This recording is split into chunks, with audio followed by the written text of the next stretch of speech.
always searching Craigslist back in the free section. Was that when that was a thing? I was in a printmaking class and waiting for a screen to dry and saw free gas masks. And I was like, oh, sick, gas masks. Like, who doesn't want a free gas mask or two? Yeah, why not?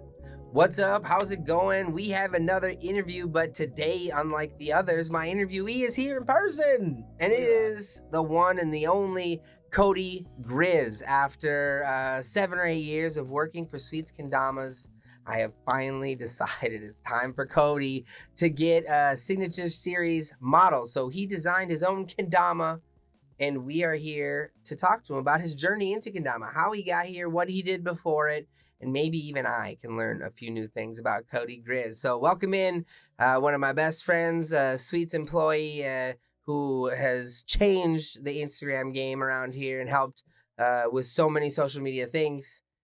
Let's give it up for the one, the only Cody Griz. What is up? Good to be here. Hey. Legitimately here. Yeah, dude, in my basement. Yeah, here we are. It's fun. It's always fun to be in front of the camera instead of behind it. It's sometimes fun. Maybe not always fun. No, yeah. I like my place behind the camera a lot, directing things and not having to worry about what my face is doing.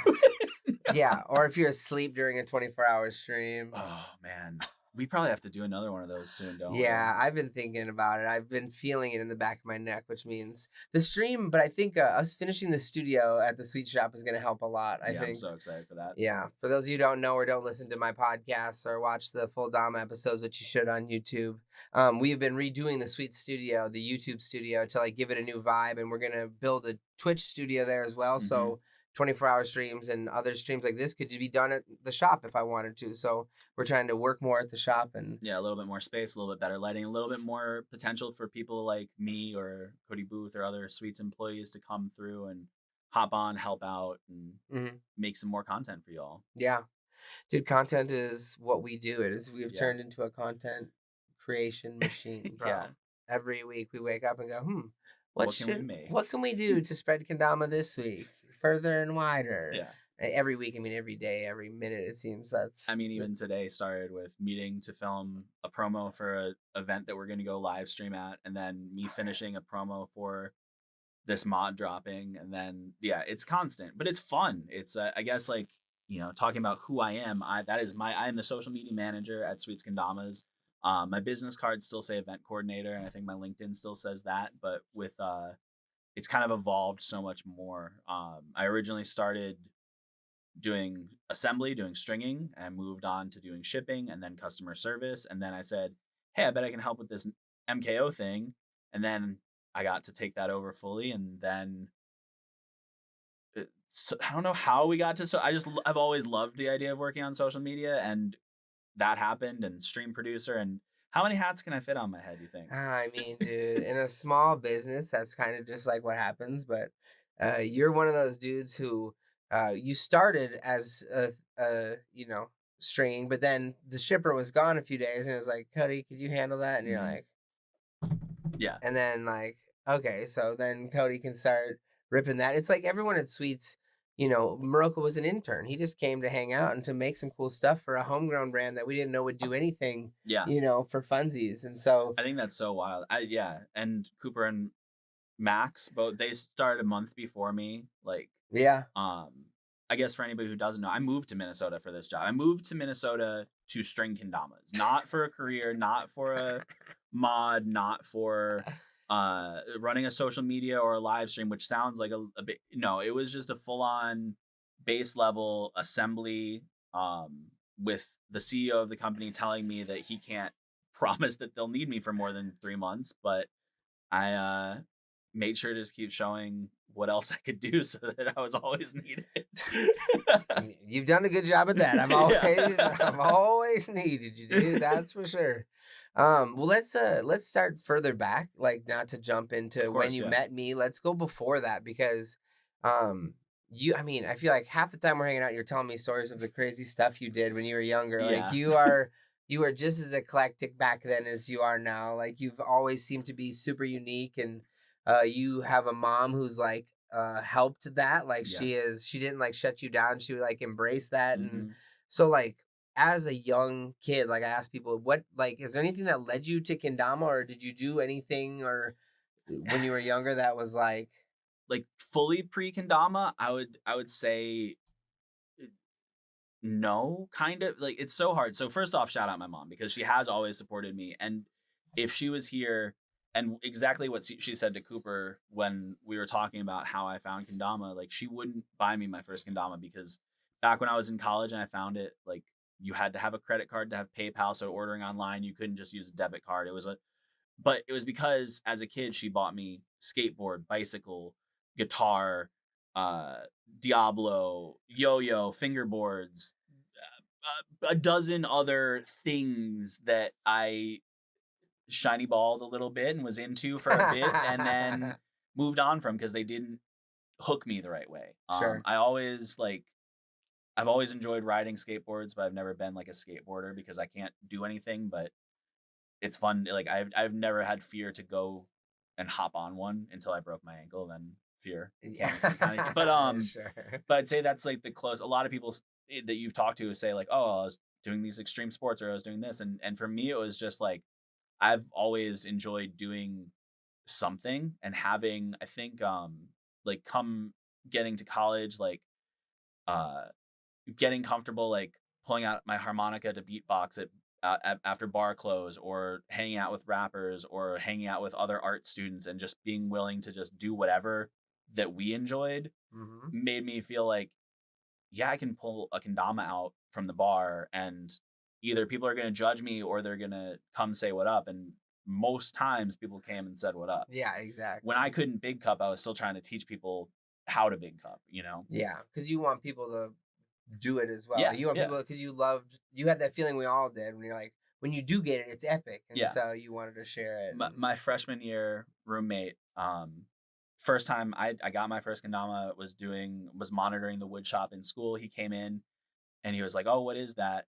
And Zach was a skier. He lives in Colorado now. I think he still skis. He Mhm. swing spiked first try, and I was just like, I'd never spiked a kendama at that point. There weren't tutorials and stuff, so I was just like, I hated him. I Yeah. hated him so bad because he was a U type. He was a Yeah, yeah, I'm gonna sure. get perfect at this, and I was just like, well, this is just fun to throw around for a few minutes, you know? Yeah.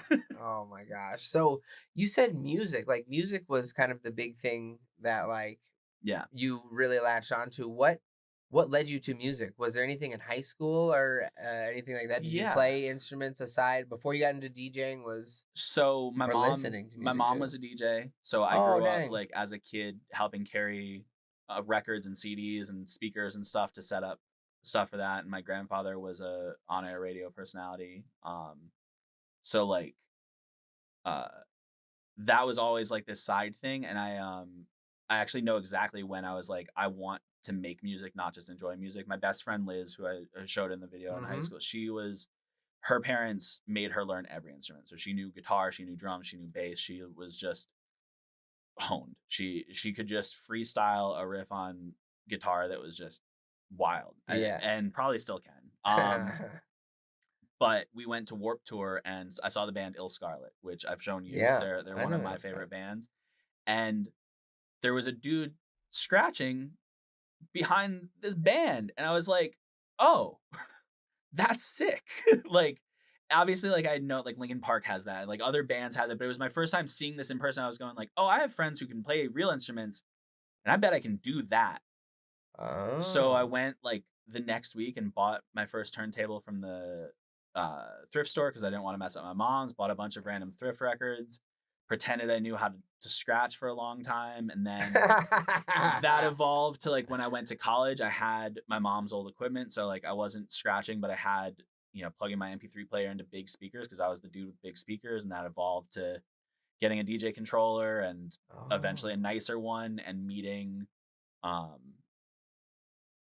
that was like it was like these two things happening at once. So I would do some parties and like do some random things, and then I also met uh a bunch of rappers would do freestyle Fridays at the Bell Tower on Temple's campus, and Mhm. um from the good connection, my friend Singyan Nilak Visitor 10, who is the reason I got my first kendama, is a MC, so I learned how to beatbox because I was like, I can't really rap, you know. Sure. So I learned how to beatbox, and then we found out that there were these other people rapping in beatbox. So I would go and freestyle Fridays and beatbox and started rapping. And I was like, yeah, I have equipment. And then I became a DJ. Like, like it wow. was. You became the guy, Yeah, like, by association of exactly. having all the things. Yep. And then just also my like the same drive for like, you know, DIY till you die. Like it was like, okay, well, like we need shows. So it was like, well, let's throw shows. Let's do our own thing. We had college, you're doing in it. college and after college. Like we had a Ghost Gang Monthly was a, you know, monthly event that ran for like a year and a half at the same venue. We booked out other acts and stuff. So we'd do it, you know, generally it would be like a open cypher with a guest DJ and then a bunch of guest MCs and then a main act. And I would DJ some of that or all of that depending on the night. And also doing visuals because I was not satisfied with just doing the one thing. I wanted it to look cooler. I wanted to make sure there was like, yeah, let's project your name on the wall behind us. And I don't know how to do that legitimately, so I'll find a projector and make it happen. Of course, yeah, DIY, like you said, Exactly, like. yeah. But I feel like that all comes from a place too, right? Like Mhm. DIYing and thrifting and stuff. Like, is that something that you did with your mom growing up? And- Definitely, yeah. My mom and I love yard sales, thrifting, finding stuff. I'm definitely a collector of a ton, too many things. What's your favorite collection that isn't kendama? Oh man.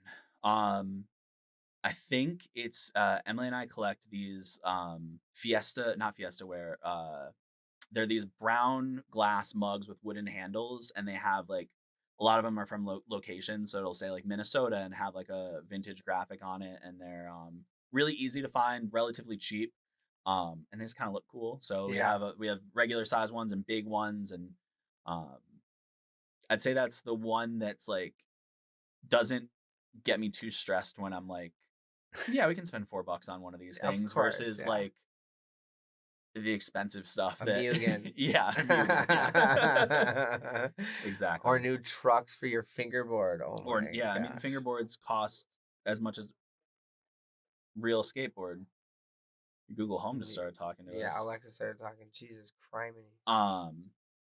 Yeah, I mean, I definitely like the sub hobbies. Like fingerboarding has always like I loved tech decks as a kid. I remember when I got my first tech deck in junior high school, and like that was probably the only skill toy that I stuck with. I still enjoy, but I've evolved from that to like spending way too much money on. It's like kendama, but it was easy to keep in my pocket, you know. Yeah. It was also like going to art school, having, you know, I'd have Cool.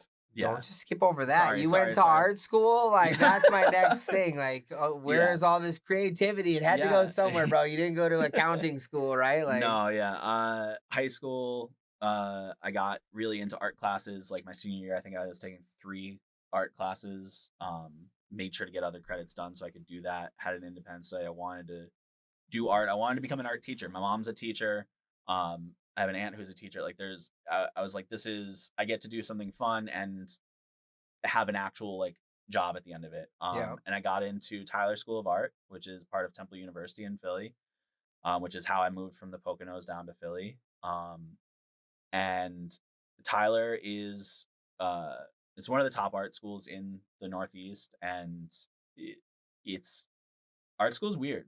Like the first, the first year of school, we were on a satellite campus, a small campus, completely separated kind of from the city or or like normal college things. So my freshman year was just like fully like staying up till 3 a.m. doing drawings and like fully involved in art and like meeting other creative people and doing weird stuff. Like in our free time, it was also just doing goofy things. It was, you know, it was art. Were you classic art school kids? Like when you say weird stuff, you just like went and did goofy. Yeah, I can't really think of a specific. I was in a fraternity, so I like did fraternity person things. No, you did art school. I did art kid school things. Yeah. It was. It was like, you know, how do we do a performance piece of this? And you know, like I've spent more than one Friday night at midnight with everybody like inebriated at a party watching an old art film that like was a VHS of a VHS of a VHS because it was one of those things you couldn't buy, you know, like Oh my Lanta. but I was also straight edge at that time. So I was the only one who wasn't partaking in anything in college. So it Dang. was fun because I would go to the parties because we were this separate little pod.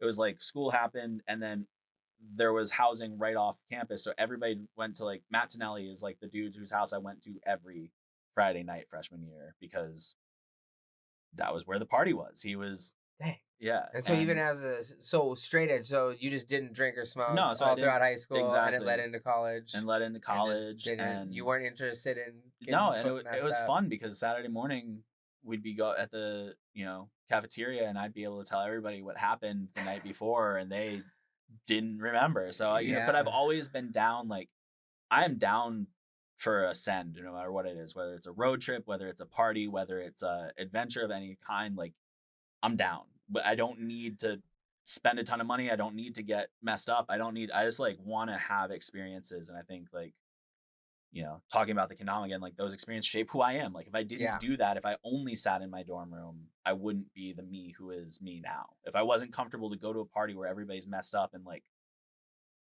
hang out and vibe as myself, I wouldn't have felt comfortable being like, hey, I want to DJ here a couple of years later, Yeah.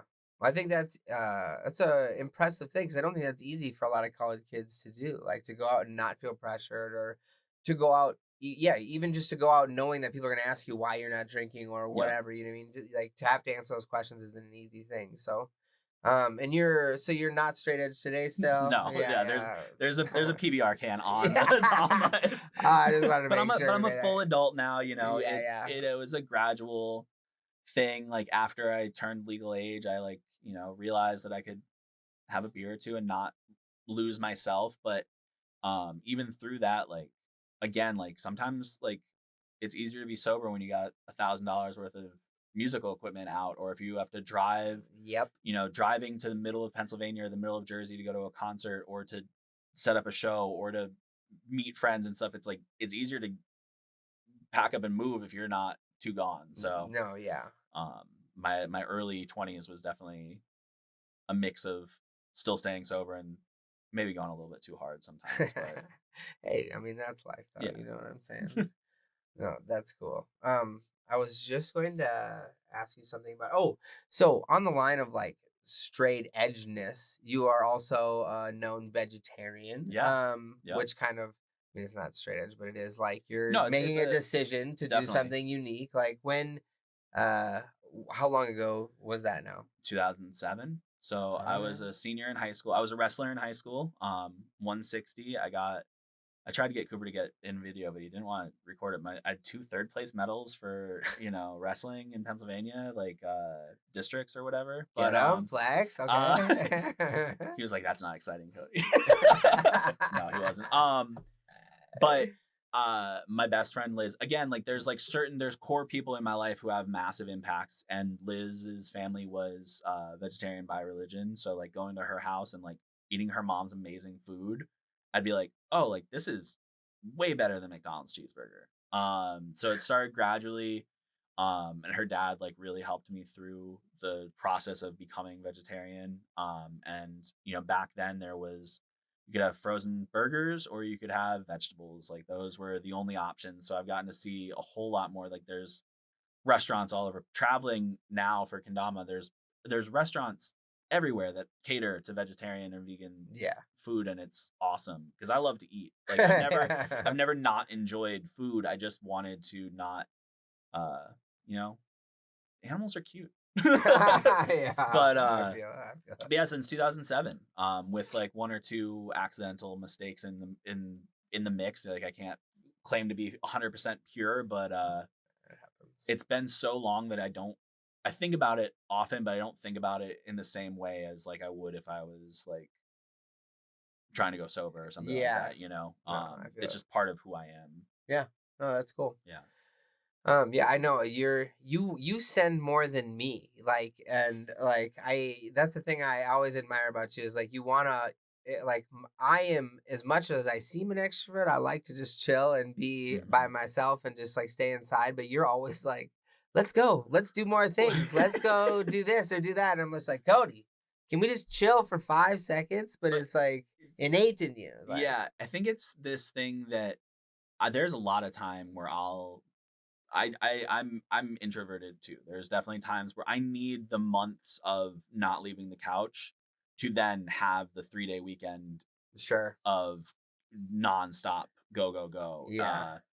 And I think like that comes again, like college taught me to like go really hard because like art school is still school. It's still like grinding. I might not be up until 5 in the morning writing papers. Actually, I still was because I had to do regular school too. Mhm. But like being a sculpture major, like you'd be welding until midnight when you couldn't weld anymore, cutting wood until sunrise, and like building stuff, painting stuff, and using like not just the physical, but having to be creative and then learning to be critiqued. I think that's another thing that's come into like why I enjoy doing social media. Like learning how to be critiqued and to give critique in school was like kind of emotionally traumatizing because like you could pour your heart out into a piece and people would be like, yeah, but it kind of sucks, you know, in a Yeah. nicer and more constructive way than that. But it's also like something Maroka and I share. Like we both learned how to talk about that in that way. Yeah. Which And isn't it, easy. yeah, but it also does build a wall around me. Sometimes I can't take critique because I'm like, you know, I've I thought did this through enough. why it's so good. Yeah, Yeah. yeah, Cool. yeah. So So school, art major, and you found kendama in college? yes, yeah. What So year of college? it was 2011. Your fourth year? Uh, Probably, yeah. I did 5 years of school. So I did, um, because of the art education thing and my minor in art history, I had an extra year. Oh, nice. And I was, Minor in art history. yep. I got the minor technically on a zombie film class was my final credits. Again, College is art funny school, you can, yeah. sometimes, dude. I took like the regular like modern art and design and light art and nature and like classical history things, and then like to push me over to have a minor, it was literally just a film studies class, and it was the zombie film. So how do I not? Nice, dude. So um, yeah, it was the way I found kendama. I wish I could remember the exact day I saw it, but I don't. I met up with my mom. So Philly is here. The Poconos are up here, halfway between.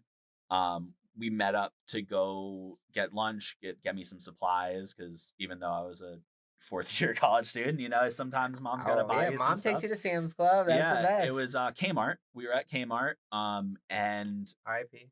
yeah, we drove past it actually. Me and Coop did, and it wasn't a Kmart Yeah, anymore. of course. So saw a kid playing kendama in the checkout line with his mom, like kid, like, and the preface to this is Nilak, one of my closest friends, the person who basically taught me how to beatbox and is the gateway into becoming a rap DJ, um, had visited had visited my mom's house, and my mom had a ball and cup from like Pier 1, and they got really into the ball and cup, and we're like, can I just take this home? And I was like, no, that's like mine. So when I saw a kid playing with a 3 cup and ball, I was like, this is perfect. Like they're gonna be so about this. So I asked the kid, told me it was called kendama. And then when I presented it to my close friend, I got, well, that's dumb. Why would I need 3 cups when 1 cup is plenty? So there was a gap in time where I was like looking at websites and I was like, well, I kind of want to try this one thing. And I don't remember exactly the time space between learning about it and getting one. But I got my first kendama on July 3rd. And then the next day, the Kendama USA edit, Colin Sander edit, whatever, the one in Pittsburgh, Oh, the sure. pro model With the edit. three. With With the Turner 3, and yeah, Zach. And, that dropped my first yeah, it was day. 4th of July. It was 4th of July 2011. That dropped my first day with kendama, and I was just like, because at that point the only thing I had seen was the Wikipedia article was really weird back in the day. Yep. Everybody's websites were very bad. Like Mine was horrible, yeah. you didn't have anything to buy. I remember like I tried to go to look for everything and you didn't have stock. Dang. You know who, like, Could have bought a Mugen for $60, but my mom said it was too expensive. So Oh, mom, no. right at the cusp of Kendama USA having $60 Gold Mugens. Gold Mugans, yeah.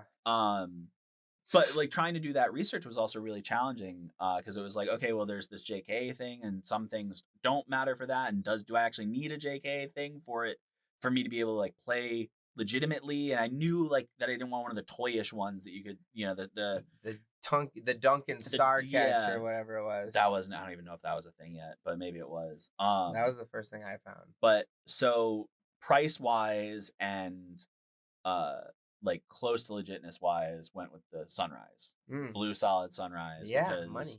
It was $17 or $23 or something like that, and it was I was like, okay, if I really get into this, then I'll get one that's certified at some point, or one of these like, custom cool ones.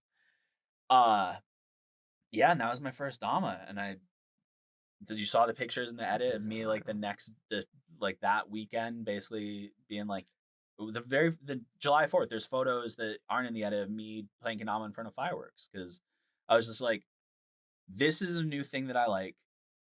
There's fireworks happening. This will be a cool photo, because I've always taken photos. Yeah. I was looking through hard drives for giving Coop some archival things. I have terabytes and terabytes of bad digital camera photos, because I've just always, I think that also, again, social media thing, like when I was in high school, I had a Ape-Tech flip cam that probably only shot 320p, and like back when a gigabyte card was $200, like but shooting like skate edits and random things with my friends and like pseudo music videos, I still have all that. A lot of it is on CDs, because it was before I had an external hard drive, so I'd have to dump it from the SD card, burn it onto a CD, or before that, I was dumping them onto VHS tape.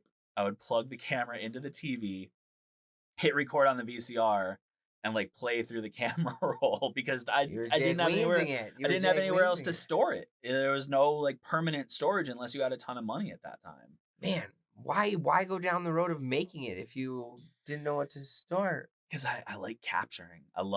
There's a reason why both my phones are full of memory. I love capturing memories and looking back at them. I think that was, unfortunately, like the one thing I'll always regret is like, while I was in art school making cool pieces and doing all these fun things with friends, digital cameras were horrible. Like horrible. Like your phone shot pictures that were for a screen this big, but they only are still that big to this day. Like, you can't blow them up and put them on your wall. Not a thing. Yeah. And instead of investing the money into like getting a nice camera like Jake did, I just would get random stuff. So it'd be like, I'd get the $150 camera to replace the $100 camera, or I'd buy another piece of DJ equipment from a thrift store if I could find it. Instead of ever buying like the brand new good stuff, it's always been DIY, put it together. If it works, it works, even if it's not perfect, which that's this that holds true. That's our streams in a whole essence in one sentence, for sure. Okay, cool. So you found kendama, you playing it through school. Like, when you saw it,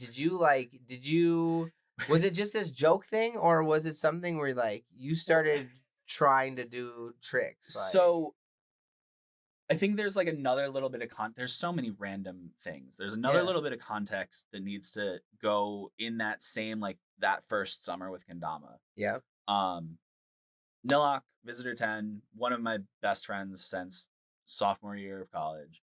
And I, earlier that year, I think it was that year or the year before, always searching Craigslist back in the free section, was that when that was a thing. I was in a printmaking class and waiting for a screen to dry and saw free gas masks. And I was like, oh, sick, gas masks. Like, who doesn't want a free gas mask or two? Yeah, why not? So I was like, yo, do you want to go pick up a gas mask? Like, I figured it was just a porch pickup. And they were like, yeah, let's go. Midnight probably, because once we got done with school, rolled up to this North Philly like warehouse space, and we were like, okay, there's nothing here. This is really suspect. There's just all these like pallets of boxes. Like, this must have just been a scam post. And I was like, let me pull in a little bit further, and realized that the rubble on the ground and the boxes were boxes and cases and pallets of tens of thousands of gas masks. And they were being demolished. There was a bulldozer demolishing these old gas masks. They were Uh, World War II military surplus. There was child's, a civilian, and 2 different military styles. So we took as many as we could fit in the car. oh my gosh. Got back to the campus, and literally as soon as we were unloading them into our studio, sold like 3 for $20 each. And we went, okay, we need to go get more. Go back the next morning, like half of them have already been destroyed.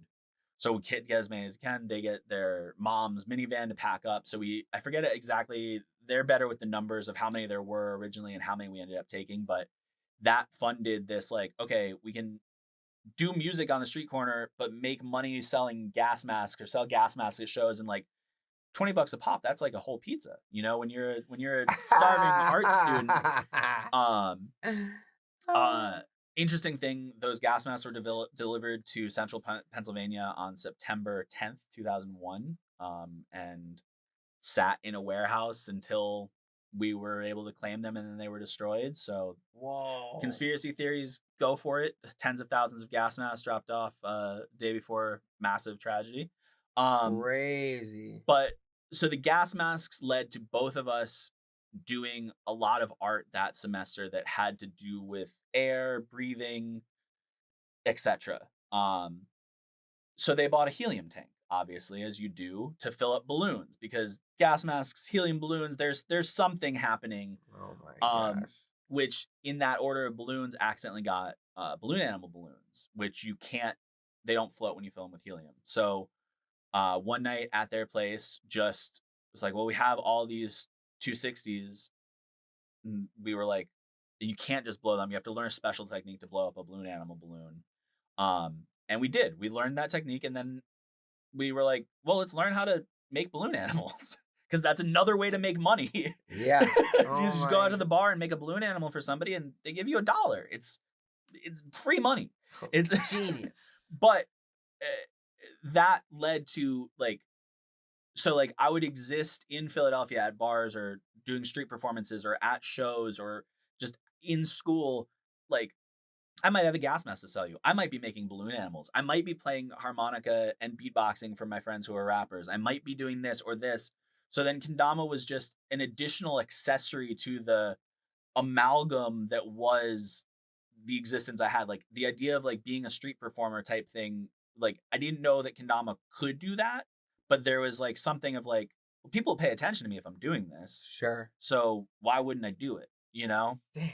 You were like a clown in the best way possible, where you had your act almost, and then this was a new prop to, yes, this will draw them into my show. It would be, we would do all kinds of goofy stuff. Like, we had this thing so you could put like shots of liquor in balloon hats. So we would have this little hat with a little like dangler that you could like bite and squirt a shot in your mouth. And like, I know how to put like, we had a thing that you could put bouncy balls into a balloon, but like I would be putting people's phones at house parties and stuff. It's just like, it's like goofy disruptions. Like, you go to find your phone and you find out it's in a neon pink balloon. Like, that's kind of funny, right? Yeah, sure.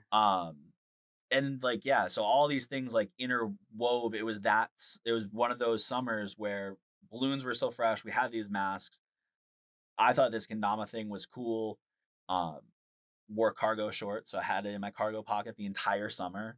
And I wasn't good at it, but I would pull it out and we would try, and it was just a thing that everyone would go around and fail together. Like, I can think of more times just nobody hitting a big cup while somebody else is prepping dinner, or we're just talking or standing outside a bar after close. But like, you get another person in your circle who's going to come and not try. And I had no good tips for them. I would just be like, yeah, there's people who can do this like wild, like they're flipping it and doing this and landing it here. Gosh, dude, that's so crazy. You were so different than my other interviews in that sense, that it was like so casual to you for so long, because everyone else I've talked to, they were like me, where it was this instant trigger that went, this is all I'm going to do with all my time now.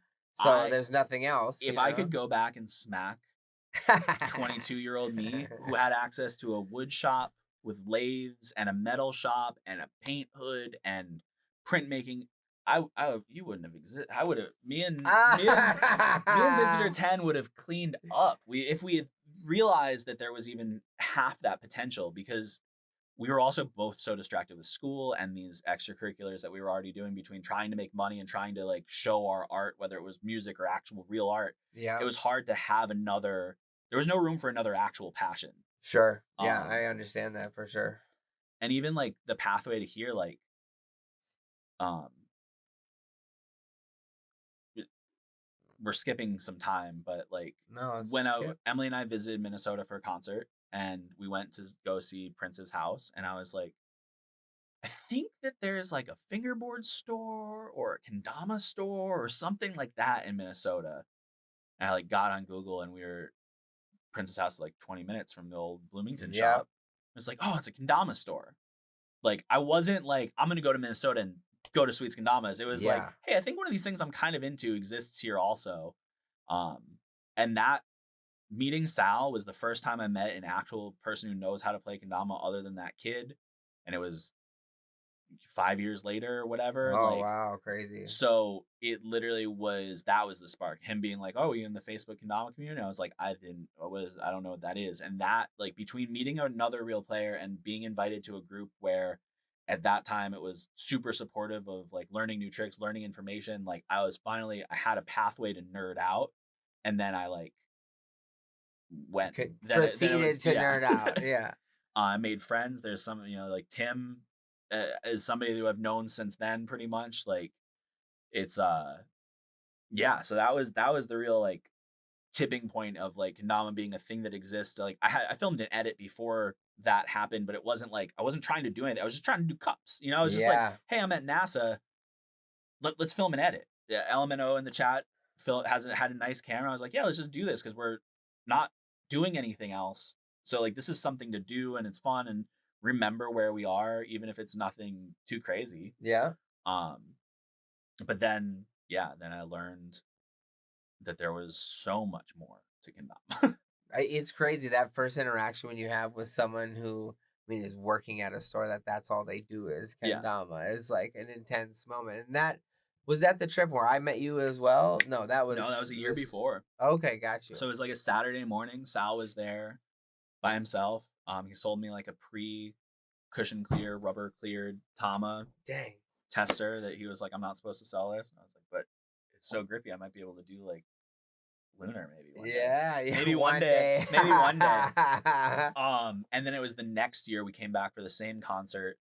Came to the shop and it was Margaret was there because you were off teaching an after school program. And I waited for like an hour for you to come back because I was just like, well, I want to meet him because now I knew that you were this guy. Yeah, I knew that this guy existed. And I was like, all right.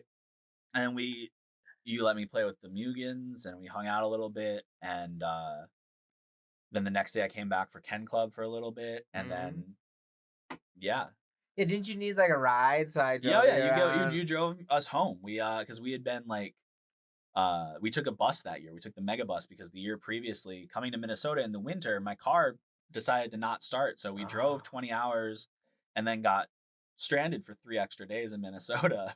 And somehow I still decided to move here. But the next year we decided to take a bus. So we were Ubering everywhere and you were like, I'm going uptown. And you suggested Caffrey's and oh yeah, the best sandwich. Well, it used to be the best sandwich shop in the world. It was good at that point in Yeah, time. literally one of my faves. So yeah, we got to hang out in the car a little bit and I was geeking out like probably more than you realize, but it was also just like it was like, yeah, he's just a dude who's down to drive us home. Yeah. Yeah, you were which just is a homie. You were just like a lot of people. You were genuinely interested, but you're also like my age, which is something that didn't always come along at that time. Like it was a bunch of young kids into kendama, so to have a peer of sorts be into it was like I was just genuinely interested to get to know you more. You had also like milked me of like $300. Yeah, you brought me all your money that day. Yeah, that was nice. Yeah, and I remember making a joke because it was, I guess the second MKO is like a couple weeks after the second MKO. I made a joke in the FKC like, hey, I'm here for MKO. Where is everybody? Like at the mall. Like, so I was deep enough to know these things existed, but not deep enough to care about traveling for a kendama competition or like, doing anything other than getting more kendamas. Yeah. For the collection aspect, not even for the getting better aspect. Mm-hmm. So how long after? So how long after that interaction with me did you decide to call us up and be like, "Yo, what's going on?" So first blowout met Sal. Next year met you. That summer I went on tour with Truth, which is something we haven't talked about at all yet. When I got done with tour, there was a month. Emily and mine's lease was up. I didn't have a job lined up because I'd just done 3 months on the road. We both had been to Minnesota twice and fully enjoyed Minnesota. So I sent you a Facebook DM and said, "Hey, any chance you're hiring?" And you said, "Yeah." Like, maybe. You said, "Yeah, maybe we could always use stringers." And I was like, "Okay, next steps. Like, tell me what to do." Cause I was out of an apartment. I had money from working on tour for the summer. Like, I didn't have anything lined up. Emily didn't have anything crazy going on. Like, we were just ready for something new. Like, traveling the country for Truth had me like experience that. Like, I love Philadelphia. I love Pennsylvania, but like, not the nicest people in the world are there, especially compared to like the Midwest and the South. Like, people are at least nicer to your face here. Like, they don't just yell at you. Yeah, for sure. It was actually that trip. It was my mom picked me up from the airport, and I went to a Subway and had an employee yell at me at the Subway, and I was just like, I need a break. Like, I need a break from this. So yeah, that inspired, and then I flew out like a week after that. Had an interview with Gabe. In a weekend, Emily and I did the interview on Friday. We landed on Friday, went straight to the interview. Gabe tried to talk me out of it the entire time. He just was like, he's just like, Gabe. He was just, do you really want to move out here? Like, I can't promise you that, it was just you guys were moving into the third space in Bloomington. So I saw that before there was anything in it. Oh, wow. So it was like at a moment of expansion for the company too. Yeah. But I told Gabe that I was about it, and he was like, "All right, if you're sure." And obviously I did a good job in the interview, I guess. Yeah. We went to a concert that Saturday, at Target Field, or not Target Field, the other one, the smaller US Bank, or no, the smaller baseball stadium. Citizen? No. The St. Paul Saints one? Yeah. I don't know what it is. And then found our first apartment and flew home on Monday. Like, crazy. We were literally just, we probably looked at 24 apartments, just trying to find something within our budget and within like quality. And, and then a couple weeks later, packed up my car, bought a new car, because I was like, I can either spend money to get a trailer and then have to get my car here somehow, or I can use that money for a down payment on a bigger car. Bought a new car, filled it with as much as we could, drove here, and then never left. Wow, dude. That's so crazy. Yeah. You just full send. Full send. Yeah. Yeah. On Halloween, we November 2nd was my first day of work. So we like drove through Halloween and. Oh, really? Yeah. Dang. Yeah. That's so crazy. And then I was late to my first day of work. Yeah, you were, weren't you? I was. I walk in, it's a Monday morning. At this point, there's 20-some employees for Sweets Kendamas, between painting, assembly, shipping, office staff. Jobs are 9 to 5, right? This was my first like real job. I'd worked part-time. I had worked like random shifts, whether like being a busboy or being like a framer at AC Moore, or being like whatever other like stocking crew type jobs where they're like, yep, here's your schedule. It's different every week. I was just like, well, this is a real job every day of the week. So 9 to 5, right? No, Sweets Kendama starts work at 8. So I come in after I was early, but I stopped at the Safeway to get myself like a coffee and a thing to like calm my nerves. And then I like pull in, and there's like the garage doors open, and there's just like 20 people sitting around having a conference meeting, because it's the Monday morning meeting. And I'm the new guy who's 45 minutes late, thinking I'm still 15 minutes early. Yeah. Classic. Yep. Yeah. Uh-huh. And hit the ground running. Yeah, dude. Oh my gosh. No, I love starting the day early. It was. Yeah. I still have the kendama from the batch. My first time stringing, I think it was a teal Pro Clear F3. So wow. I have one in box from my first day of stringing. Dang, you would have something like that. Had to. First kendama I bought from the company, and Yeah, it's still in box chilling. Yeah. Wow. Dang. So, Willa's maybe awake. So now you're at Sweets. Now you're working at Sweets. We talked about all the different jobs you had. What about we're about to have a guest. Truth. Yeah. Talk to me about Truth for a second because you brought that up. What does that mean? Yeah, What there's a Truth truck on the top. I have a tattoo. Truth is the youth tobacco prevention and awareness campaign. So it started long time ago. Basically, if you were around in the early 2000s, you might have seen some of their ads. They try to do like a lot of guerrilla marketing to basically teach kids about the dangers of smoking, and give pathways to not smoke or stop smoking. Because when we were kids, smoking was cool. Yeah. It was either smoking was cool or smoking killed, and there was no in between. So Truth kind of filled that market of like, hey, like you can make your own decision, but here's all the facts. So my job was we would travel with this big orange truck that had a DJ booth in it. And I would be on the mic emceeing. And Element O was my manager who hired me to do this. My first tour was 6 months long. And we would go to Six Flags. We did like a car show. We did 2 different surfing tournaments. There was a b-boy battle. There was a bunch of other stuff. Get on the mic, say, like play games with people. So I'd just like be like, hey, you two, you're playing rock, paper, scissors right now. Winner gets a free t-shirt. So people like are like, oh, what? Okay.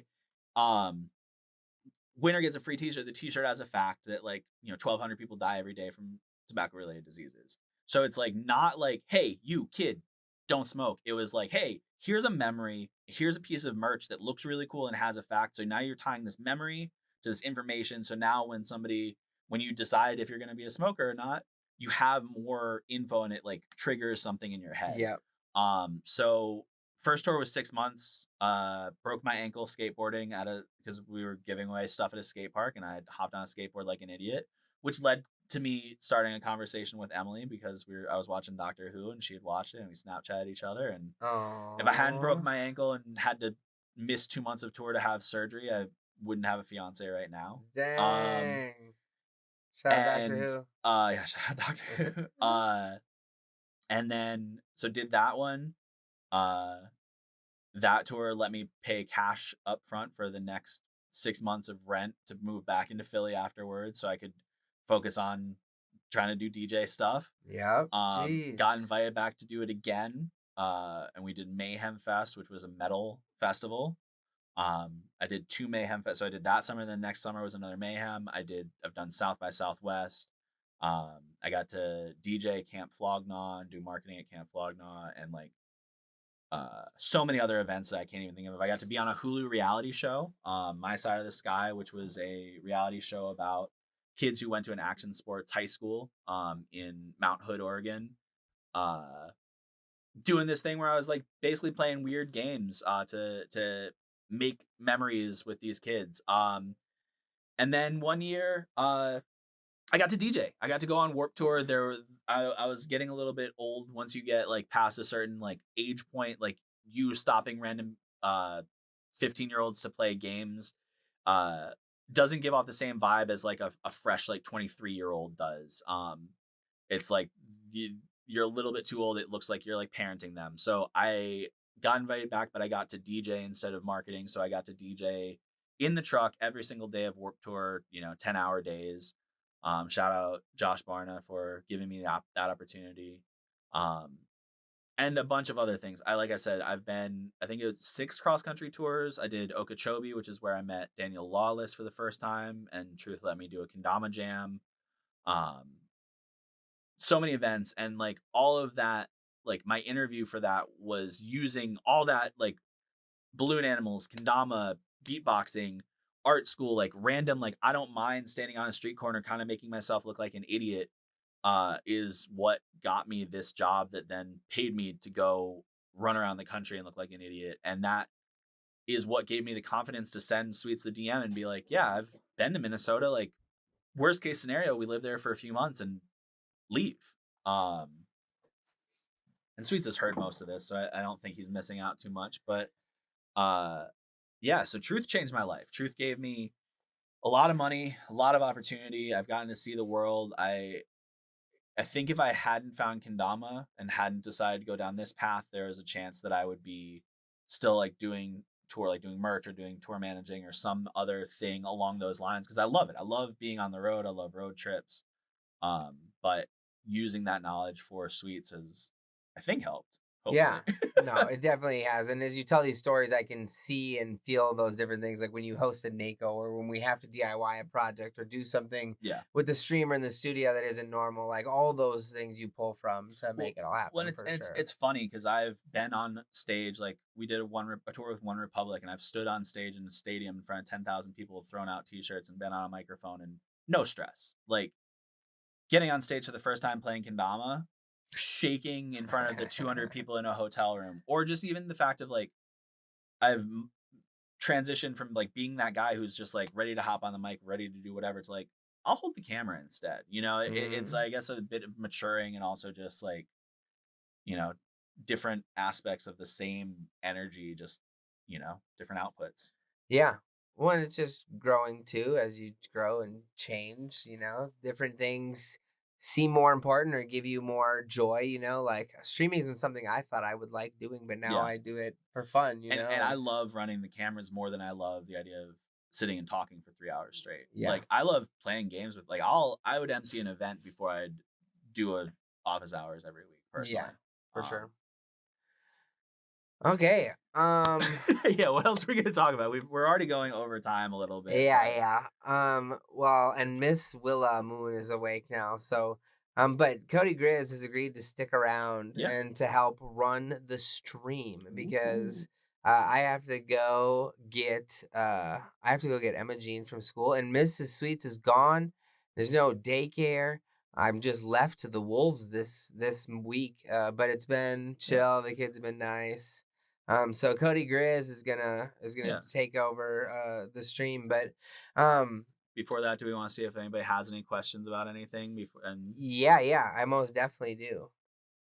Do you have, like, you are a collector? Do you have a kendama that is your favorite that you have collected now? That I know you're on Japanese Yahoo auction sites way more often than. I mean, the McDonald's ones are grails. There's another couple things that I'm on the hunt for that I won't say out loud, because like if you've watched our McDonald's kendama unboxing video, I bought those for, the first one was $5 and the other ones were like $40. And now those are listed on eBay for like $300 because people went, oh, there's a market for this. Yeah. So I refuse to mention things until I find them now, which was my worry about that from the jump. So that's why that video didn't come out, or that's why I didn't post about having those until that video came out. Oh, got you. Mugans are always like a massive part of the collection. I mean, this is huge. I got to figure out like a cool display. There's a lot of really cool ones. One that's like important and sentimental to me currently is one that was gifted from a kendama community member, RJ, who passed away this year. Got that in Secret Santa exchange. So wasn't my favorite kendama, but the fact that he gifted me this 3D printed ghost kendama, like, just I already thought it was cool, but like now it's like a memory of somebody who is gone too soon, sadly. I think all of them, that's my biggest problem. When I see people selling their collections, I'm like, well, but this one has this memory, and this one has this memory, and this one's worth more than the resale is right now. Or like, whether it's people or my own memories or level ups. Like, like this one, I had 4 kendamas for the edit, and I used the same one the whole time. Of course. That's just how it goes. Yeah. All right, some questions though. J Bugs, Griz, Sumo Wrestling, who wins? I mean, we tried. I think if we were on grass, I got you, but you're more willing to go ham on the concrete. So, did I ever try that deep dive Baja? I do have the Baja. We didn't talk about Soto. So many aspects, and that's again the reason why I wanted to have like all these little things is because like every human is puzzle pieces, right? Like, and sometimes other people give you those pieces. Sometimes you create them yourselves, and like. I don't know. I could talk for another 10 hours about myself, which is, selfish to do, but it's all led to this moment and who I am. But Deep Dive Baja, I do have those. I don't like the deep dive Baja, to be completely honest. There's a video review on my TikTok. It's just kind of bland purple flavor. Not very Baja blasty. What year did I do Flognaw? That was 2017 or 18. It was the Kids See Ghost year. Who's your favorite kendama player? Who is my favorite kendama player? Emily, come on now. Yeah, Cody, who's your favorite kendama player? I love you as my friend and my boss, but I still nerd out watching Jake play kendama. That's cool. Colin was the first like pro mod I got, so I still nerd out with Colin too, but he's not as active anymore. There's so many. It's weird when you become homies with so many people. Yeah. Where like, and I feel like, yeah, but I love Jake's style. Oh, those are good answers. I like tried to do some Jake inspired tricks in my head, and I just like realized just how challenging his things that he does that look so effortless really are. Like his little trick shot type, like just like choo choo, and it's like on spike. It's like how his brain works blows my mind. What's a trick that you've only landed a handful of times? All of them. Everything in the edit is a one time done thing except for the whirlwinds. Yeah, I like do like so I did a round bird with penguin on that because like I round bird's a pretty easy go-to trick. Penguin grip, I've never tried it, so I was like, yeah, let's do this thing that I like to do and make it harder. And that was the first time I've ever done that. So I think like, yeah, that's cool.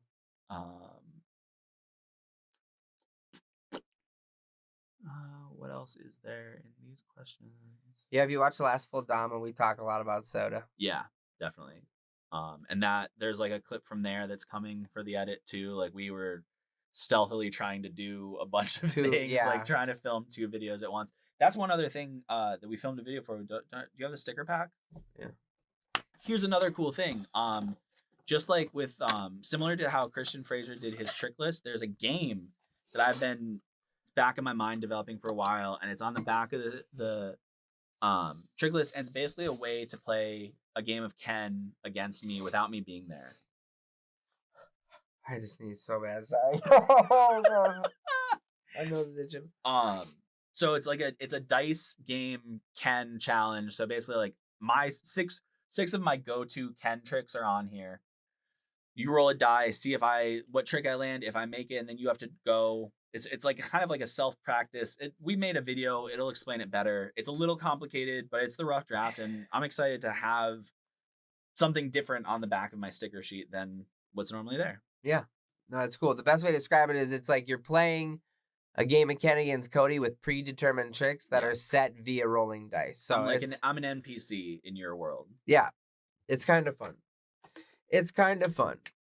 Cody, I thank you for being here. Yeah, Thanks for everything you've done for Sweets and for the stream and for me and just for being my friend and for believing in Sweets. And I'm glad you got your Dama. I think all things happen when they're supposed to, and this is, a culmination of a lot of good years of a lot of fun stuff. So shout out Cody Griz. It'll be available Friday. They are not cushed order. They are already cushed. They are just waiting to be bought. So they'll be shipping out immediately.